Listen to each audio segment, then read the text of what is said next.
اگر یہ نہیں ہے، کوئی وطن پرست ہے، وطن کی محبت کی وجہ سے کوئی نیک کام کر رہا ہے،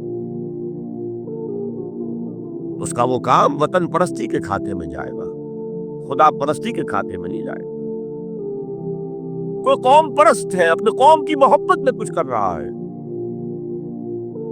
تو اس کا وہ نیک کام قوم پرستی کے کھاتے میں جمع ہوگا، خدا کی پرستش کے لیے نہیں۔ یہ ہے موٹیو کا فرق، اور یہ ہے موٹیو کی اہمیت، اور اس کا تعلق ہے ایمان باللہ اور ایمان بالآخرہ سے۔ ایک حدیث میں حضور نے فرمایا کہ قیامت کے دن سب سے پہلے 3 اشخاص کا معاملہ پیش ہوگا۔ ایک وہ تھا کہ جو اللہ کی راہ میں جنگ کرتا ہوا مارا گیا تھا، دنیا میں شہید سمجھا جا رہا۔ ایک وہ تھا جسے اللہ نے علم بہت دیا تھا، اس نے علم کو پھیلایا، خوب پھیلایا۔ اور ایک وہ جس کے پاس جس کو اللہ نے بہت دولت دی تھی، اس نے دولت جو ہے نیکی کے کاموں میں، بلائی کے کاموں میں، غربا، یتامیٰ، مساکین کے لیے خرچ کیا۔ اب اللہ پوچھے گا ان شہید صاحب سے کہ دیکھو میں نے تمہیں صحت دی تھی، جسمانی قوت دی تھی، تم نے کیا کیا؟ وہ کہے گا اے اللہ میں نے تیرے لیے قتال کیا اور اپنی جان دے دی۔ اللہ فرمائے گا کذبتا، تو نے جھوٹ بولا، انک قد قاتلت لیقال جریء، تو نے تو یہ جنگ میں حصہ لیا تھا اس لیے کہ تیری شجاعت کا ڈنکا بج جائے، تیری جرأت کی شہرت ہو جائے۔ فقد قیلا، وہ کہا جا چکا، اب یہاں تمہارے لیے کچھ نہیں ہے۔ اور فرشتوں کو حکم ہوگا اور اودے منہ گھسیٹتے ہوئے اس کو جہنم میں ڈال دیں۔ یہی حشر ہوگا اس عالم کا، تو نے وہ نیکی کا کام کیا تھا، لیکن یقال عالم، کہا جا چکا دنیا میں، ڈنکا بج چکا تمہاری شہرت کا۔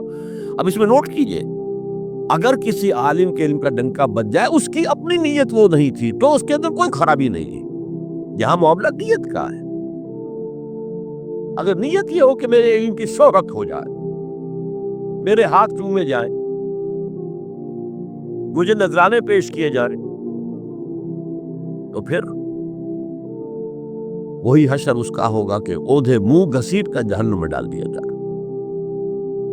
یہی حشر اس سخی کا ہوگا جس نے سخاوت کی تھی، جس کی سخاوت کے ڈنکے بج گئے تھے، اس کا بھی یہی حشر ہوگا۔ تو انما الاعمال بالنیات، اور یہاں نیکی کی بحث میں سب سے پہلے ولکن البر بر من آمن باللہ والیوم الآخر۔ اب جو والملائکۃ والکتاب والنبیین، ان تینوں کو جمع کر لیجئے، اس سے مراد ہے نبوت اور رسالت۔ ملائکہ وحی کا ذریعہ ہے جو انبیاء تک لے کر آتے رہے، اس وحی کا جو ریکارڈ مرتب ہوا وہ کتابیں ہیں، اور جن پر وہ وحی آئی وہ نبی ہے۔ ان تینوں کو جمع کر لیجئے، رسالت، ایمان باللہ، ایمان بالآخرہ، اور ایمان بالرسالت۔ اب اس کا تعلق کیا ہے نیکی کے ساتھ؟ یہ ذرا گہری بات ہے۔ دیکھیے نیکی کا جذبہ بھی، جو انسان کے پیشنز ہوتے ہیں وہ اندھے بہرے ہوتے ہیں، پیشنز، جذبات، نیکی بھی ایک جذبہ ہے۔ کبھی یہ جذبہ حد اعتدال سے تجاوز کر کے بلی بنا دیتا ہے۔ کیسے؟ رہبانیت، ترک دنیا، شادی نہیں کروں گا، گھر گھرستی کا بکھیرا مول نہیں لوں گا، بس اللہ سے لو لگاؤں گا۔ ظاہر بات ہے جس نے بھی فیصلہ کیا نیکی کے جذبے کے تحت کیا نا، لیکن اس کا جو نتیجہ نکلا اکثر و بیشتر پھر حرام کاری ہوئی۔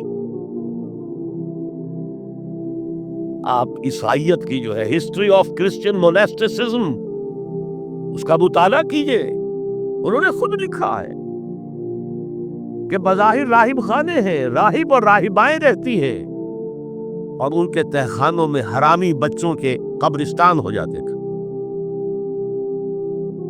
یہ نیکی کے جذبے نے بدی کو جنم دیا ہے۔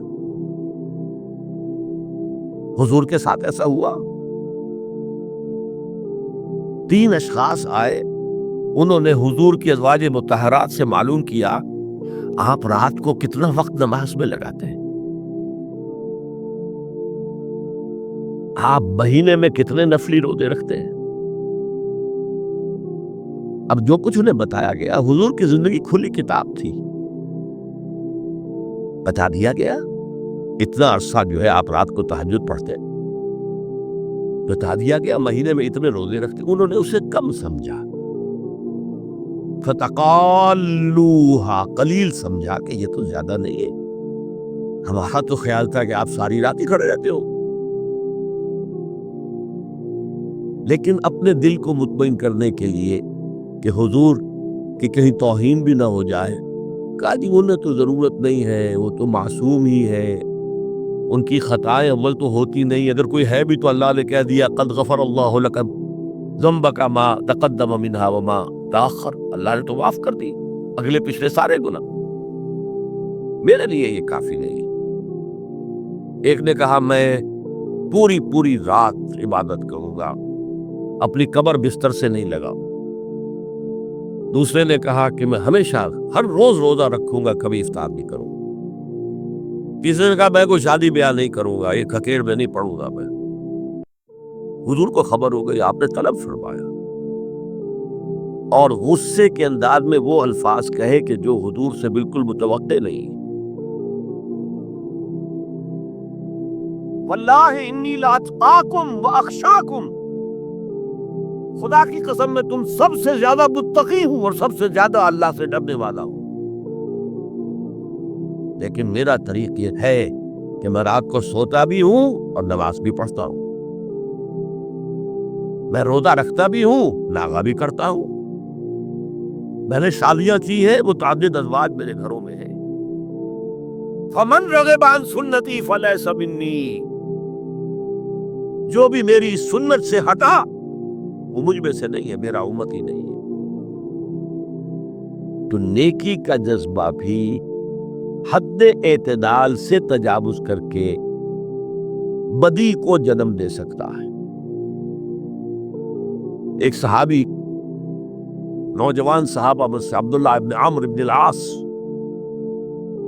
عجیب یہ بات ہے کہ باپ جو ہے بہت بڑا سیاستدان، بہت بڑا جری سپہ سالار، بہت بڑا حکمران، حضرت عمرو بن العاص،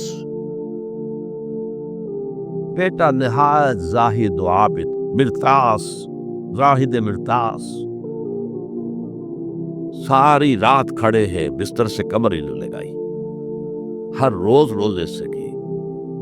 یہ خبر دی گئی حضور کو تو آپ نے طلب فرمایا یا عبداللہ اولم اخبر انک تقوم اللیل وتصوم النہار، ہے عبداللہ مجھے یہ خبر نہیں دی گئی ہے، یعنی یہ بات جو ہے صحیح ہے کہ نہیں کہ تم ساری رات عبادت کرتے ہو، ہر روز روزہ رکھتے ہو؟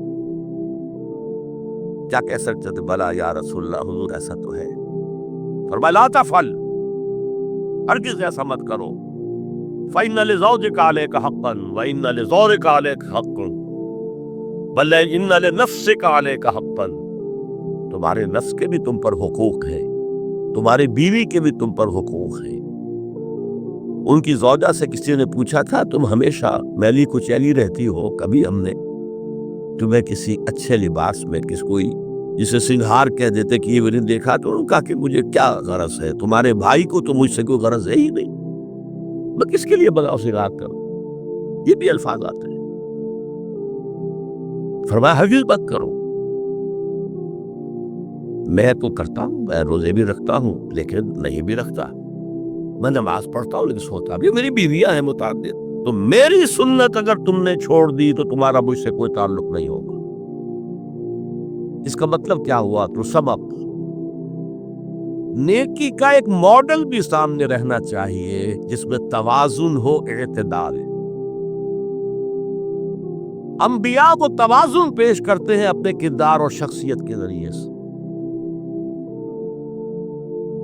وہ جو فرمایا گیا لَقَدْ كَانَ لَكُمْ فِي رَسُولِ اللَّهِ أُسْوَةٌ حَسَنَةٌ، تمہارے لیے اللہ کے رسول کی شخصیت میں ایک اچھا نمونہ ہے۔ یہ نمونہ